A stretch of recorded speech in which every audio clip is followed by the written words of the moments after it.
Assalamualaikum warahmatullahi wabarakatuh. Perkenalkan, nama saya Naila Putri Jasabila dari angkatan 24. Jadi di sini saya akan mewawancari kakak tingkat.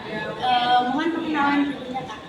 Perkenalkan, nama saya Daitullah SMA ini biasa dipanggil Ais. Saya juga mahasiswa D4 Kepelatihan Olahraga.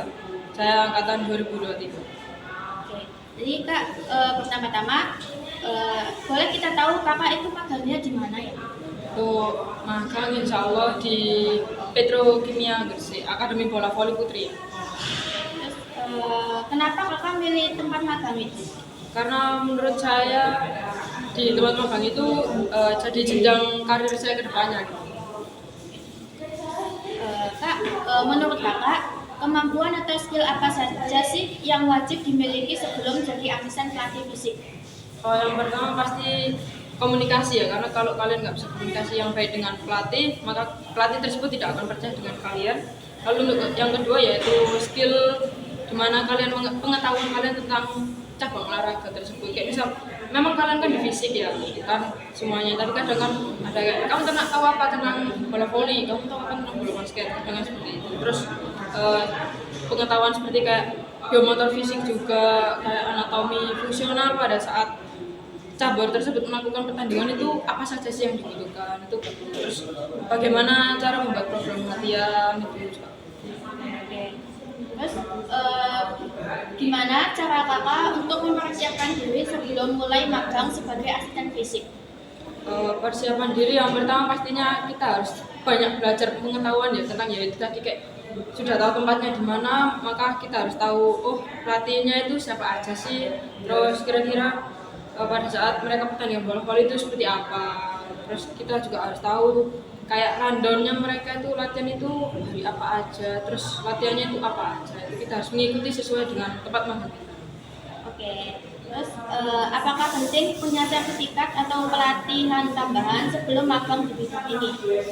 Yang pasti kalau seperti sertifikat itu penting ya. Kalian itu harus punya lisensi terlebih dahulu sebelum melakukan riset lebih dalam. Karena kalau kalian itu nggak punya apa-apa, orang itu juga pasti nggak percaya.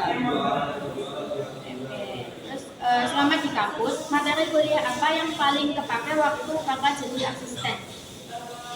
Kayaknya semuanya kepake ya, karena kita kan ada banyak mata kuliah nih tentang kayak kebugaran fisik dan kayak gizi dan lain sebagainya, itu pasti perlu, dimana kita itu bisa membuat program latihan kekuatan, kecepatan, kelincahan, terus jadi tahu oh porsinya atlet voli itu segini, jadi intensitasnya itu segini, terus latihan apa sih yang cocok untuk bola voli tadi itu apa, itu semuanya sih menurut saya.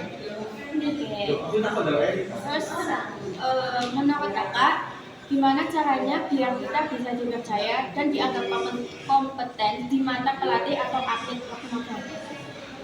Menurut saya yang pertama yaitu bisa, ya yang pertama pasti komunikasi, terus penampilan kalian itu meyakinkan bagi mereka, dihormati mereka sebagai asisten pelatih itu gimana. Kan kalau kita lihat orang dari luarnya aja kadang kan udah males gitu, nah itu gimana kalian memantaskan diri, kayak misal harus rapi, terus bajunya menyesuaikan, kayak kelihatan keren gitu.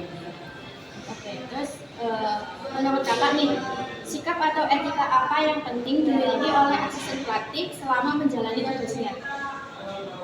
Yang pertama itu etika itu pasti sopan dan santun ya. Terus supportingnya kita itu bagaimana terhadap atlet dan pelatih di sana itu seperti apa, itu termasuk attitude yang menurut saya. Karena kalau kita nggak bisa supporting nih ke pelatihnya atau ke atletnya, berarti attitude kita itu jelek. Jadi kita harus menjaga konsistensi kita juga pada saat melakukan magang di sana. Kan kita akan menjaga nama baik universitas ya, tidak membawa nama baik kita sendiri.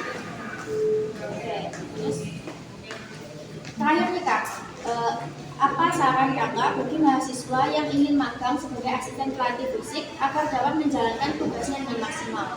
Yang pertama ya udah mempersiapkan dari awal nih, kalian kan udah tahu nih kakak tingkatnya yang dadak itu berarti hektiknya kayak gimana. Nah, kalian langsung dari sekarang udah disiapkan kayak program latihan itu gimana cara buatnya, terus nanti kalau udah ada mata kuliah itu kalian banyak-banyak tanya, terus kayak oh ternyata gini ya programnya itu sebenarnya gak susah, cuman kadang emang kita harus perlu memahami. Terus pada saat kalian kuliah itu juga banyak tanya sama dosen pembimbing kalian. Kalau misal kalian udah tahu nih dosen pembimbing lapangan siapa, itu komunikasi, Pak gimana Pak cara buat ini, kalian pokoknya harus udah nyiapin ilmu, skill sama komunikasi kalian yang baik. Terima kasih Kak. Jadi itu kan obrolan kita hari ini. Terima kasih juga untuk Kak Ais. Semoga magangnya nanti berjalan dengan lancar ya. Terima kasih Kak.